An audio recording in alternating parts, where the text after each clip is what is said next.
Hey, it's Niclas, and Directive 8020 is finally here. It's been a couple of days since release, and in this video I not only want to give you a spoiler-free review, in case you're still debating over buying the game or not, but also give you the chance to win a Steam code for the game via a giveaway at the end of the video. I was honored to be reached out to by Supermassive Games and Bandai Namco, and not only received a Directive 8020 merchandise kit, but also received a code for the game on Monday. So not only did I get the game for free, I also got to play the game a little bit early, and already finished my playthrough and can give you some honest thoughts, and that, like mentioned, spoiler free, so that if you decide to do buy the game, your experience will be fresh. With all of that being said, let's get into it. Directive 8020 delivers in basically all categories. The game is stunning. Visually, it's the best the franchise has ever looked, and the game also delivers in terms of sound design. Like, compare this visually and sonically to Man of Medan, and you will notice a massive jump in quality, even in comparison to the most recent games like The Devil in Me and the casting of Frank Stone. The most important aspect about any choice-based game are without a doubt the characters, and here Directive 8020 delivers, in my opinion, one of the strongest lineups we've had to date. There's 5 main characters to play and 3 additional crew members that you can save, and all of them stand out one way or another. I was genuinely shocked to see that some people were like, oh, none of the characters are likable. Huh? Do we play the same game? To be fair, most of these people played the game for like 2 hours, so it's hard to take these kind of reviews serious. With that being mentioned, Directive 8020 is certainly slower paced than other games. The first half of the game takes a lot of time to set things up, introduce you to all the characters, and continuously build tension and atmosphere. 2 things that the game also does very well. It's certainly a slow burner that does include some intense sections in its early episodes via the flash forward mechanic. I was rather skeptical about those ahead of the release, simply because I wasn't sure how they would look and play like. What we got worked surprisingly well. To like mention, not only provide some intense sections within the slower and more build-up driven episodes, but the payoff to them was also pretty great. Generally speaking, the game starts a bit slower, but it really picks up steam and excitement with every single episode. It's a game that you, in my opinion, need to play for entirely before you can properly judge it. I've seen, like mentioned, way too many negative Steam reviews with like 2 hours played, which is just not enough to experience everything the game has to offer. Another new cool mechanic the game has to offer is the messaging system. This is completely new, and we didn't have that in any of the previous games, and it, in my opinion, really added a lot of enjoyment to my playthrough. The crew is basically connected to one another at all times, and at many points throughout the game you can send messages back and forth between the character you're playing and the other crew members. This not only helps build relationships and further build all of the characters' personalities, there are actually moments where the messaging system becomes a vital tool to determine who is a real crew member and who is an imposter. The main selling point of the game was the whole alien mimic that can take the likeness of one of your crew members to infiltrate the crew and kill you from within. And trust me when I say this, the execution was phenomenal.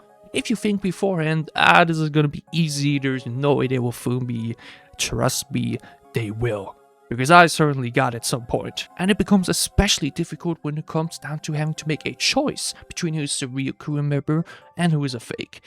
Mentioning choices, from what I've seen in my playthrough, your choices absolutely matter, and not just that, they can and will heavily alter your playthrough. It was previously mentioned that plot armor is less present and that all of your characters are constantly at the risk of dying, and yeah, they weren't lying. Well, I see 2 characters as the main characters that will take the center stage if they make it all the way. They can also just die pretty early on, which will lead to other characters taking that role instead. Man of Medan had the same thing going on, but at the expense of the overall character development and standout factor. Directive 8020's characters are well polished, and early deaths like this matter and make the remaining playthrough feel very, very different depending on which characters take up that center stage. All of which sounds really great for replays. The one thing that I need to talk about though, especially in regards to those early deaths, and also the pacing that we tackled a bit earlier, is the gameplay. There's a lot of classic choice-based stuff going on, aka moving around, exploring, finding secrets, etc. And also the classic Supermassive experience, aka quick time events and chases are present. What soaks up a lot of the play in game time though are the real-time stealth sections. And I both loved and hated them. On the one hand, they were intense. The game really managed to make you feel stressed, the game really managed to put you under pressure and really make you afraid of making fatal mistakes. And that, on the other hand, led to me playing those sections very, very carefully, which drastically slowed down the overall experience.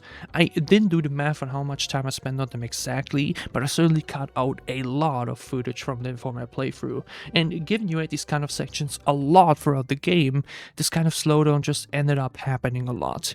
Again, they're effective in what they're trying to make you feel, but novelty did wear off despite changes to later instances, which led to them becoming a little bit annoying. At the very least, they made me go, ah shit, here we go again. I already heard from a friend that they really struggled with these sections, because of which a lot of the crew members died. And yeah, I can see why losing characters to these real-time stealth sections within your choices could feel a little bit awful. It certainly gives Directive 8020 a very unique feel that no other game in the franchise offers. It still feels like an interactive movie, but with a whole lot more gaming to it. I can see why this mechanic could be a bit off-putting for some players out there, but I promise you, the characters, set piece and story are worth it. I personally had a very enjoyable experience with the game, and as it stands right now, I would probably rank it as either the third or fourth best game in the franchise. I'm just really debating with myself whether or not I like it more than The Quarry. It's definitely not on the level of Until Dawn or House of Ashes, but certainly above the casting of Frank Stone and the other Dark Pictures games.